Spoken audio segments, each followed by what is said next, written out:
আসসালামু আলাইকুম, কেমন আছেন আপনারা? আশা করি সকলেই ভালো আছেন। আজকে আমরা অটোনমিক নার্ভাস সিস্টেম ফার্মাকোলজি পড়ার চেষ্টা করব। আমরা এই পুরো অটোনমিক নার্ভাস সিস্টেমকে 3টি ক্লাসের মাধ্যমে শেষ করার চেষ্টা করব। আজকে প্রথম ক্লাস এবং এই ক্লাসে আমরা আলোচনা করব শুধুমাত্র ইন্ট্রোডাকশন, ভূমিকা শুরু করব। তো শুরু করা যাক অটোনমিক নার্ভাস সিস্টেম। আশা করি সম্পূর্ণ ভিডিও ধৈর্য ধারণ করে দেখবেন এবং প্রত্যেকটা ক্লাস শেষে ওই ক্লাসের সাথে রিলেটেড যত এমসিকিউ আছে, বোর্ড এমসিকিউগুলো আমরা সমাধান করে দেওয়ার চেষ্টা করব। তো শুরু করা যাক নার্ভাস সিস্টেম। প্রথমে আমরা ফিজিওলজি সম্পর্কে একটু জানতে হবে। ফিজিওলজিতে আমরা নার্ভাস সিস্টেম সম্পর্কে আগে জেনে আসছি, তারপরে একটু স্মরণ করে দেওয়ার চেষ্টা করতেছি। এই অধ্যায় পড়ার জন্য আমাদের প্রয়োজন পড়বে। টোটাল নার্ভাস সিস্টেমকে আমরা দুই ভাগে ভাগ করতে পারি। সেটা একটা হলো সেন্ট্রাল নার্ভাস সিস্টেম আর একটা হলো পেরিফেরাল নার্ভাস সিস্টেম।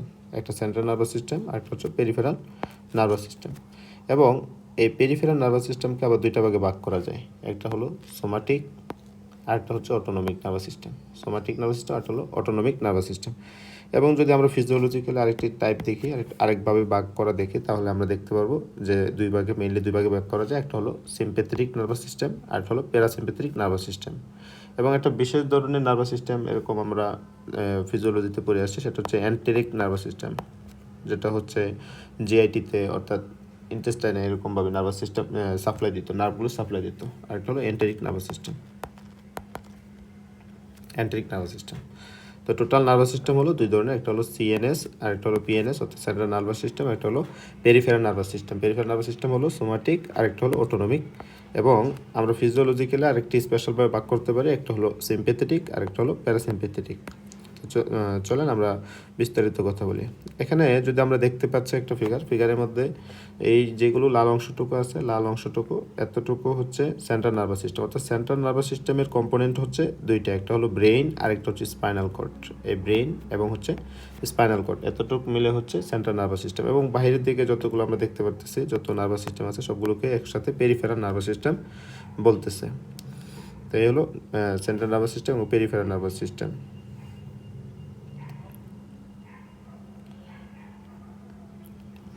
এখন আসি সেন্ট্রাল নার্ভাস, আমাদের সিম্প্যাথেটিক এবং প্যারাসিম্প্যাথেটিক নার্ভাস সিস্টেমের মাঝখানে। সিম্প্যাথেটিক নার্ভ এবং প্যারাসিম্প্যাথেটিক নার্ভের মধ্যে। তো সিম্প্যাথেটিক নার্ভ কোনগুলো এবং প্যারাসিম্প্যাথেটিক নার্ভ কোনগুলো?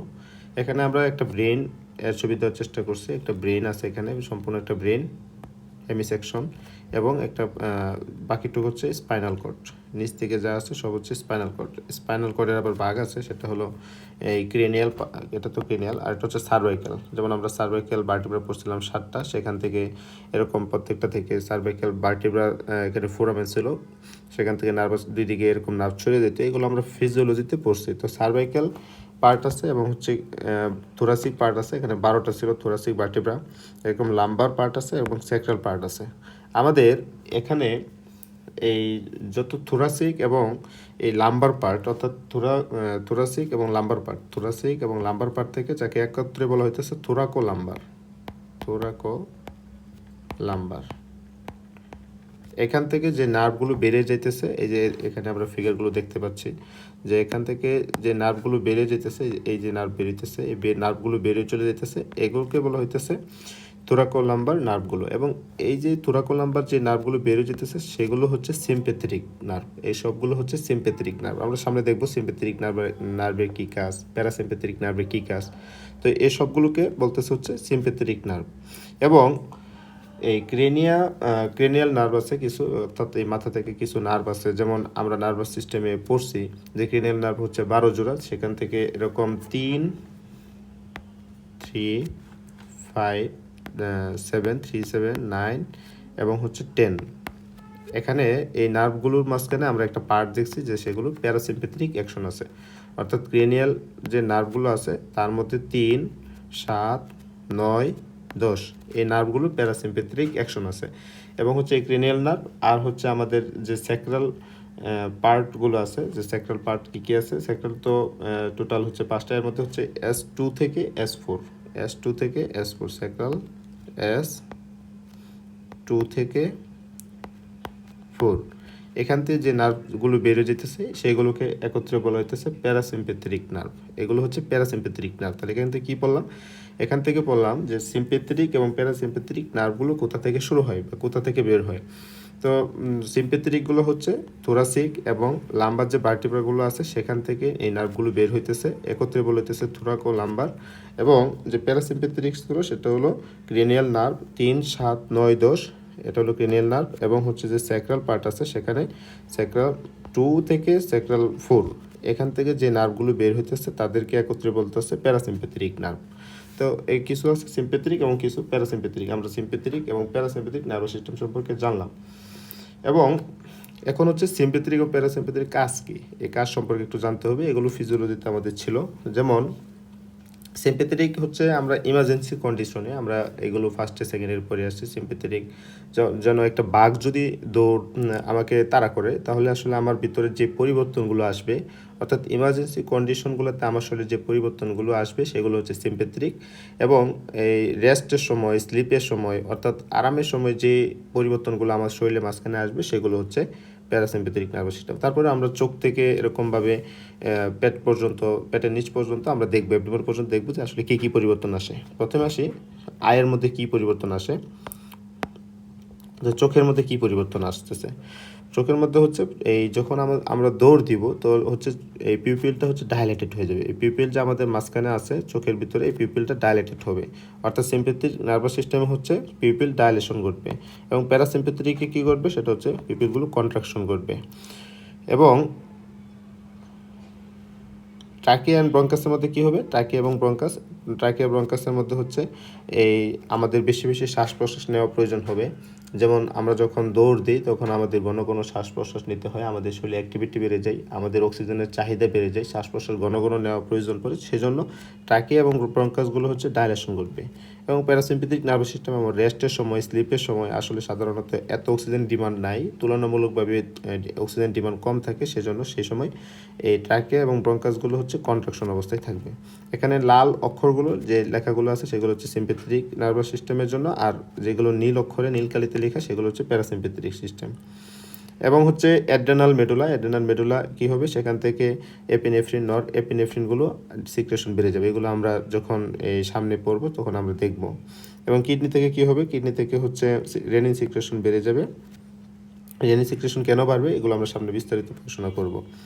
এবং হচ্ছে ইউরেটাস অ্যান্ড ব্লাডারের মাঝখানে কী হবে, এখানে রিল্যাক্সেশন অফ দ্য ডেট্রোসল মাসলটা হচ্ছে যখন ইমার্জেন্সি কন্ডিশনে রিল্যাক্সেশন করবে, যার ফলে ইউরিন যেটা আছে সেটা হচ্ছে স্টোর হতে পারবে, বেশি পরিমাণে স্টোর থাকতে পারবে। এবং হচ্ছে এই ইউরিনারি যে আর্জেন্সি, অর্থাৎ ইউরিনেশনের যে আকাঙ্ক্ষা এটা কমে যাবে। কারণ আমি দৌড় দিচ্ছি ইমার্জেন্সি কন্ডিশনে, সেখানে যদি আমার এরকমভাবে ইউরিনেশনের টেন্ডেন্সি থাকে তাহলে তো আমার আসলে মনোযোগ ওইদিকে চলে যাবে, তো আমার সমস্যা হবে। তো সেই ক্ষেত্রে এখানে আসলে রিল্যাক্সেশন করতে ডেট্রোসল মাসলগুলো যেন ইউরিনটা বেশি পরিমাণে এখানে স্টোর থাকতে পারে। এবং কন্ট্রাকশন করে ট্রাইগন এর হচ্ছে স্প্রিংটারটা কন্ট্রাকশন করে যেন ইনকন্টিনিউয়াস না হয়, ইউরিনটা এরকমভাবে ফুটায় পড়তে না থাকে। আর কি করবে, যখন প্যারাসিম্পেথেটিক নার্ভাস সিস্টেমে প্যারাসিম্পেথেটিক অর্থাৎ রেস্টের সময়, স্লিপের সময় এখানে কন্ট্রাকশন করবে হচ্ছে ডেট্রোসল মাসল। অর্থাৎ আমরা যখন ইউরিনেশন করি আরামে, ইউরিনেশন তো অবশ্যই আমাদের জন্য আরামদায়ক, তো সেখানে হচ্ছে কন্ট্রাকশন করবে ডেট্রোসল মাসলটা, যার ফলে ইউরিনেশনটা সহজ হয়। এবং হচ্ছে রিল্যাক্সেশন করবে ট্রাইগন এবং স্প্রিংটারগুলো। এগুলো সবগুলো আমরা ফিজিওলজিতে পড়ে আসছি, একটু স্মরণ করে দেওয়ার জন্য, যার ফলে আমাদের সামনে অ্যাড্রিনার্জিক সিস্টেম যেটা আছে, কুলিনার্জিক সিস্টেম যেটা আছে সেটা আমাদের জন্য সহজ হয়ে যাবে। এবং ল্যাক্রিমেশন কী হবে, ল্যাক্রিমাল গ্ল্যান্ডগুলো কী হবে, এটা হচ্ছে সিম্পেথেটিকের সময় যখন অ্যাক্টিভিটি চালু থাকবে তখন আসলে এরকমভাবে ল্যাক্রিমাল গ্ল্যান্ড যেগুলো আছে সিক্রেশন সবগুলোর কমে যাবে। এবং হচ্ছে প্যারাসিম্পেথেটিকের সময় সাধারণত এই সিক্রেশনগুলো বেড়ে যায়। ঠিক একই কথাবার্তা, সেলাইভারি গ্ল্যান্ডের সময় একই কথা, ঠিক হবে, বিসকাস হবে সিম্পেথেটিকের সময়, আর প্যারাসিম্পেথেটিকের সময় বেশি বেশি বাড়তে থাকবে। হার্টের ক্ষেত্রে কী হবে, হার্টের ক্ষেত্রে সিম্পেথেটিকের সময় যখন আমরা দৌড় দিই ইমার্জেন্সি কন্ডিশনে তখন আমাদের হার্ট রেট বেড়ে যায় এবং হচ্ছে হার্টের কন্ট্রাক্টিলিটি বেড়ে যায়, অর্থাৎ আমাদের বডির অ্যাক্টিভিটি বেড়ে যায়, সেই অনুযায়ী অক্সিজেন ডিমান্ড বেড়ে যায় এবং হচ্ছে হার্টেরও বেশি বেশি পাম্প করার প্রয়োজন পড়ে। আর যখন স্লিপ অথবা রেস্ট কন্ডিশনে থাকে তখন হচ্ছে আমাদের হার্ট রেট কমে যায় এবং হচ্ছে কন্ট্রাক্টিলিটি এবং কমে যায়। আর গ্যাস্ট্রোইন্টেস্টাইনে কী হবে, এখানে হচ্ছে মোটিলিটি কমে যাবে, পেরিস্টালসিসটা কমে যাবে, আর হচ্ছে আমরা যখন প্যারাসিম্পেথেটিক নার্ভাস সিস্টেমের সময় মোটিলিটিটা বেড়ে যাবে। তো এরকমভাবে আমরা সিম্পেথেটিক এবং প্যারাসিম্পেথেটিকগুলো আমরা ফিজিওলজিতে পড়ে আসছি। এখানে সামনে এই নলেজগুলো কাজে লাগবে, যখন আমরা ড্রাগ পড়বো, অ্যাকশন পড়বো, তখন এই নলেজগুলো আমাদের কাজে লাগবে। এ হলো সিম্পেথেটিক এবং প্যারাসিম্পেথেটিক। এখন আমরা কি দেখলাম? সিম্প্যাথেটিক নার্ভ দেখলাম, প্যারাসিম্প্যাথেটিক নার্ভ কোথা থেকে বের হয়ে দেখলাম, এবং সিম্প্যাথেটিক নার্ভের কাজ কী এবং প্যারাসিম্প্যাথেটিক নার্ভের কাজ কী সেগুলো দেখলাম। এখন আমাদের কিছু নার্ভ সম্পর্কে জানতে হবে। সাধারণত ফার্মাকোলজিতে এই নার্ভগুলোকে দুই ভাগে ভাগ করা হয়েছে, একটা হচ্ছে কোলিনার্জিক নিউরন আর একটা হচ্ছে অ্যাড্রেনার্জিক নিউরন। আমাদের আসলে এই ফার্মাকোলজিতে এই অধ্যায়ে পড়াশোনার বিষয় হচ্ছে কোলিনার্জিক নিউরন, এক নম্বর হচ্ছে কোলিনার্জিক, আরেকটা হচ্ছে অ্যাড্রেনার্জিক।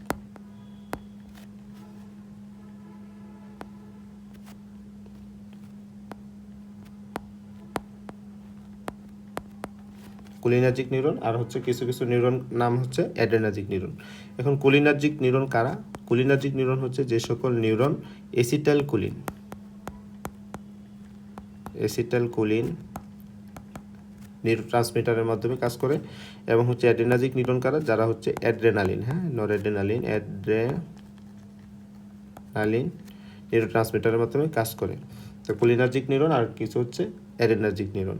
এখন কোলিনার্জিক নিউরন এবং অ্যাড্রেনার্জিক নিউরনগুলো আমাদের ভালো বুঝতে হবে। সেটা বোঝার জন্য আমরা এই ফিগারের সাহায্য নিতে পারি যে কোলিনার্জিক নিউরন কোনগুলো, অ্যাড্রেনার্জিক নিউরন কোনগুলো। সেটা বোঝার আগে সেটা বুঝতে হবে যে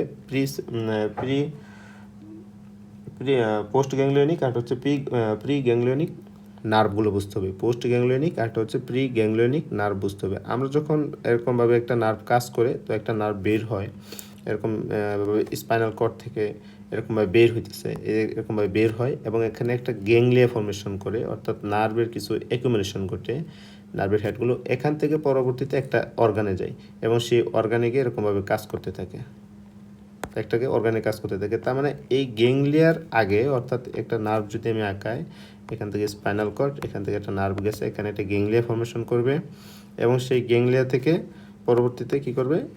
এই গ্যাংলিয়া থেকে একটা অর্গানিকে কাজ করবে, তো এই গ্যাংলিয়ার আগেরটুকু বলা হচ্ছে প্রি গ্যাংলিয়া, এটা হচ্ছে প্রি গ্যাংলিয়নিক,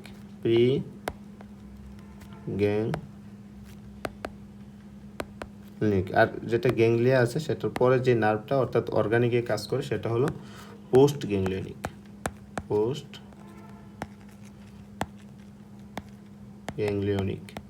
তো প্রি গ্যাংলিয়নিক আর একটা হলো পোস্ট গ্যাংলিয়নিক।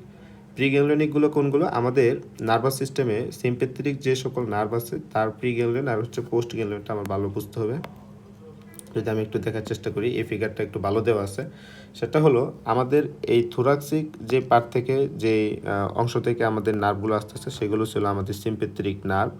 তো এখান থেকে যে নার্ভগুলো বের হয় সেগুলো সাধারণত এই যে আমরা ভার্টিব্রাল কলাম, এই ভার্টিব্রাল কলাম থেকে এই যে বের হয়ে এই যে একটা নার্ভ, এখানে বের হয়েছে একটা নার্ভ, এই যে একটা নার্ভ, এই যে একটা নার্ভ, এগুলো খুব স্পাইনাল কর্ডের খুব কাছাকাছি অবস্থান করে, অর্থাৎ এই গ্যাংলিয়াটা স্পাইনাল কর্ডের খুব কাছাকাছি অবস্থান করে। সবগুলো থোরাসিক নার্ভ অর্থাৎ সিম্প্যাথেটিক নার্ভগুলো এই ভার্টিব্রার কাছাকাছি অবস্থান করে। এখানে আসলে বইয়ের পাশে বলে পি ভার্টিব্রাল অথবা প্যারা ভার্টিব্রাল, অর্থাৎ ভার্টিব্রাল খুব কাছাকাছি অবস্থান করে গ্যাংলিয়াগুলো, এবং সেখান থেকে পরবর্তীতে এরকমভাবে গ্যাংলিয়া থেকে পরবর্তীতে অর্গানে যখন কাজ করে তখন এই যে হার্টে যায় একটা, এখান থেকে একটা পার্ট এরকমভাবে লাংসে যাচ্ছে, এরকমভাবে বিভিন্ন অর্গানিকে কাজ করতেছে, এই যে একটা লিভারে যাচ্ছে।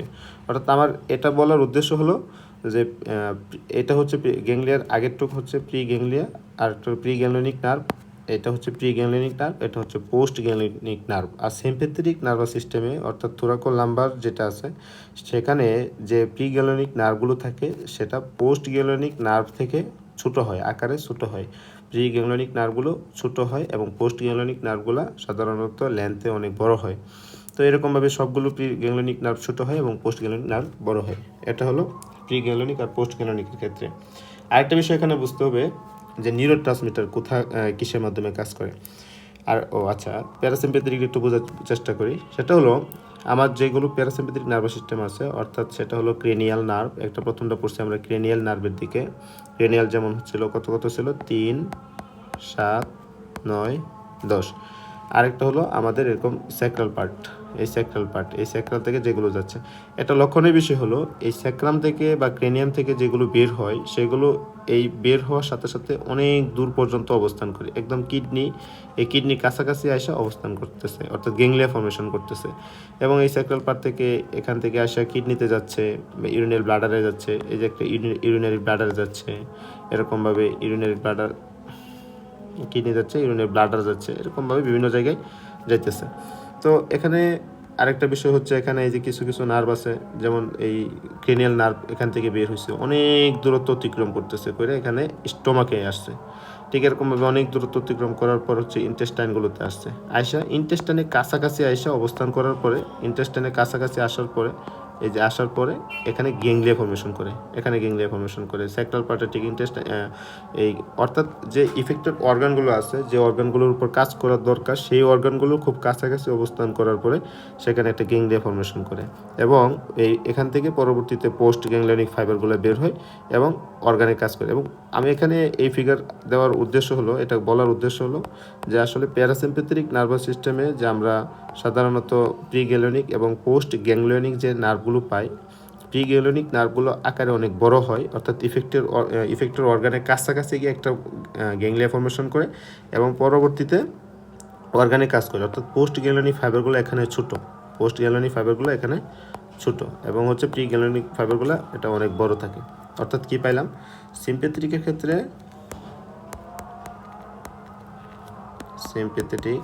ক্ষেত্রে হচ্ছে প্রি গ্যাংলিয়নিক যেটা সেটা অনেক বড় থাকে এবং পোস্ট গ্যাংলিয়নিক যেটা নার্ভগুলো সেগুলো হচ্ছে ছোট থাকে। আর প্যারাসিম্প্যাথেটিক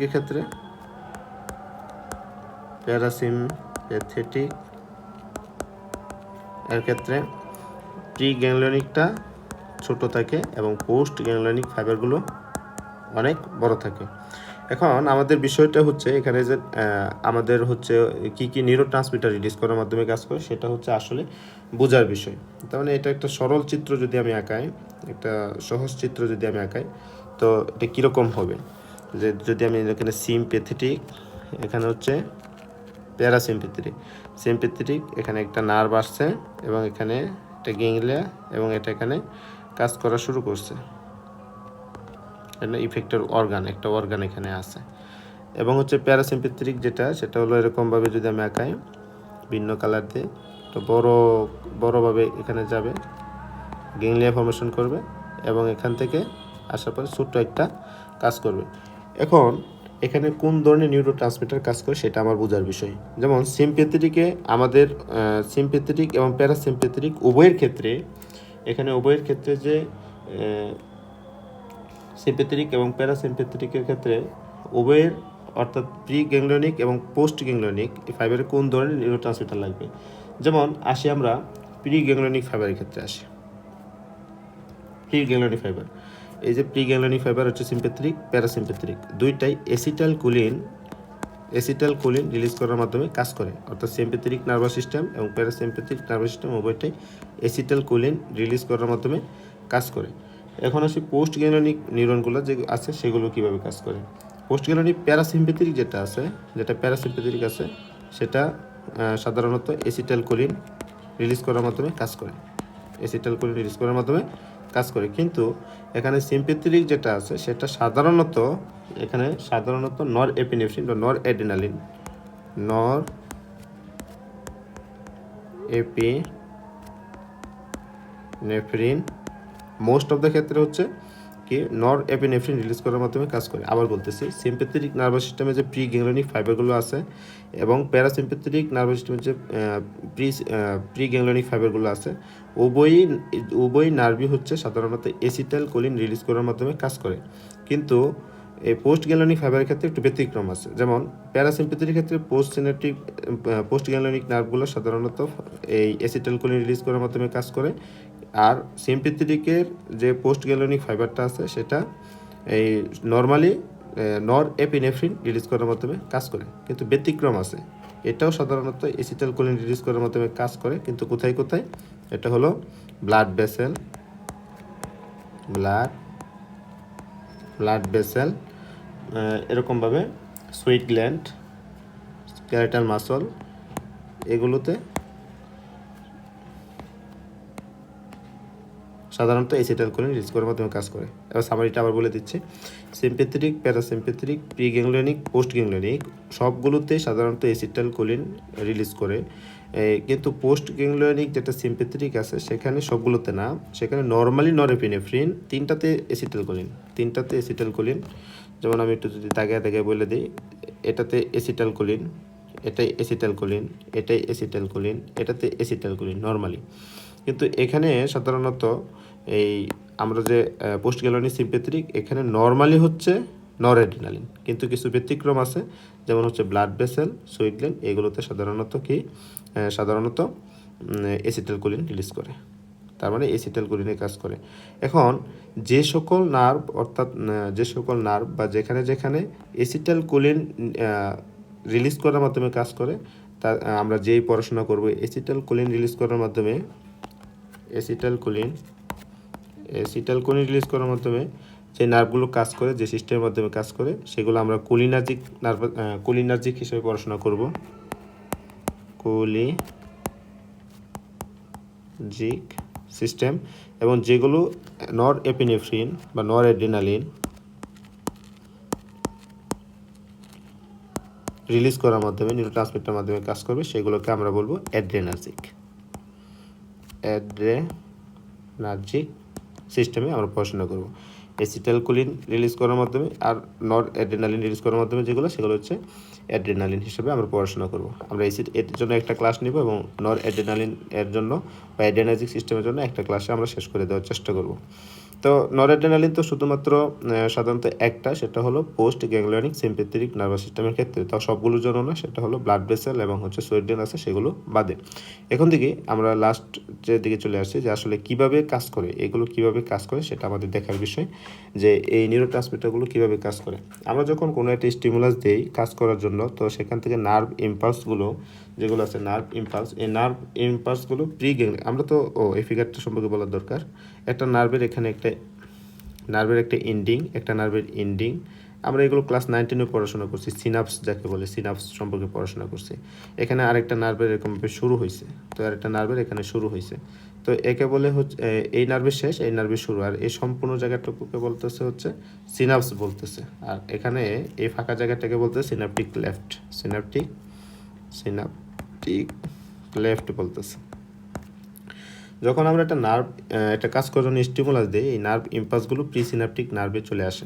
প্রিসিনাপটিক নার্ভগুলো যখন ইম্পালসগুলো চলে আসে, তখন এখানে একটা এরকমভাবে চ্যানেল থাকে, তাকে ক্যালসিয়াম চ্যানেল বলে, ক্যালসিয়াম 2+ চ্যানেল থাকে। এই ক্যালসিয়াম পরবর্তীতে এই চ্যানেলগুলো ওপেন হয়ে যায়, যখন কোনো একটা ইম্পালস আসে তখন এই ক্যালসিয়াম চ্যানেলটা ওপেন হয়ে যায় এবং ক্যালসিয়াম ভিতরে প্রবেশ করে।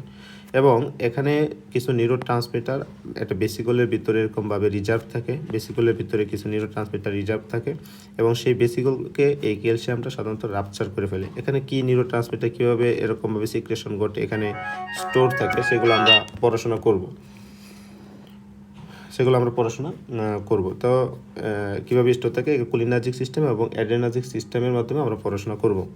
তো পরবর্তীতে এখানে স্টোর থাকে, এই যে স্টোর থাকতেছে, এবং এই ক্যালসিয়ামগুলো এসে এখানে রাপচার করতেছে। রাপচার করার মাধ্যমে সাধারণত এই ভিতরে যে ট্রান্সমিটার আছে, নিউরোট্রান্সমিটারগুলো রিলিজ হয়ে যায়, এবং এই নিউরোট্রান্সমিটারগুলো এখানে হইতে পারে এসিটাইলকোলিন হইতে পারে, অথবা হইতে পারে নরএড্রেনালিন হইতে পারে, সমস্যা নেই, যেটাই হোক, এটা আমরা পরবর্তীতে কোলিনার্জিক সিস্টেম, অ্যাড্রেনার্জিক সিস্টেমে পড়াশোনা করব।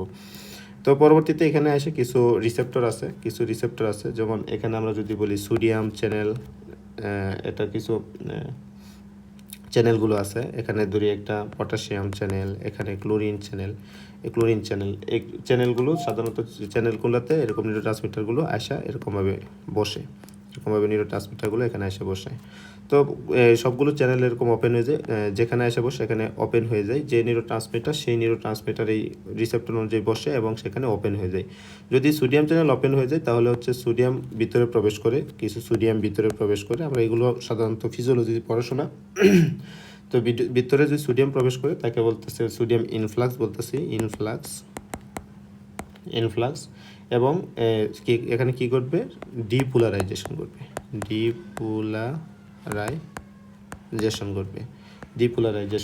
এবং অ্যাকশন পটেনশিয়াল তৈরি হবে, অ্যাকশন পটেনশিয়াল তৈরি হবে, অ্যাকশন পটেনশিয়াল তৈরি হবে।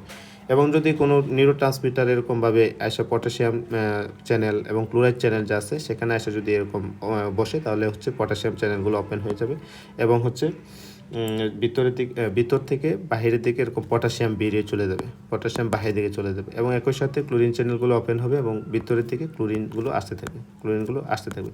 তো যখন ভিতরের দিকে ক্লোরিনগুলো আসতে থাকে এবং বাহিরে পটাশিয়ামগুলো বেরিয়ে চলে যেতে থাকে, তখন সেখানে কী করবে, হাইপার পোলারাইজেশন করবে। অর্থাৎ যদি ক্লোরিন ইনফ্লাক্স ঘটে এবং হচ্ছে পটাশিয়াম ইফ্লাক্স ঘটে, অর্থাৎ বাইরে বেরিয়ে চলে যায় ঘটে, তাহলে কি ঘটবে, সেখানে হাইপার পোলারাইজেশন ঘটবে। হাইপার পোলারাইজেশন ঘটবে। হাইপার পোলারাইজেশন তার মানে কোনো নো অ্যাকশন পটেনশিয়াল, এখানে কোনো অ্যাকশন পটেনশিয়াল তৈরি হবে না। তো এ হলো বেসিক মেকানিজম। তো এখানে দুইটা মেকানিজম একসাথে আলোচনা করা হয়েছে, যে এখানে অ্যাসিটাইলকোলিনও হইতে পারে, নর এপিনেফ্রিনও হইতে পারে। তো আমরা সেইগুলো সাধারণত আলাদা আলাদা সিস্টেমে দেখব, মেকানিজমগুলো দেখব, যে এখান থেকে যে নিউরো ট্রান্সমিটারগুলো আসে, যদি আমরা সোডিয়াম চ্যানেলের উপর নিউরো ট্রান্সমিটারগুলো বসে, তাহলে সোডিয়াম চ্যানেলগুলো খুলে যাবে, সোডিয়াম ভিতরে প্রবেশ করবে এবং ডিপোলারাইজেশন হবে, তারপরে অ্যাকশন পটেনশিয়াল তৈরি হবে। যদি পটাশিয়াম এবং ক্লোরাইড চ্যানেল ওপেন করে, তাহলে সেটা হলো পটাশিয়াম বাহিরের দিকে চলে যাবে এবং ক্লোরিনগুলো ভিতরে প্রবেশ করতে থাকবে। অর্থাৎ এখানে কি করতেছে,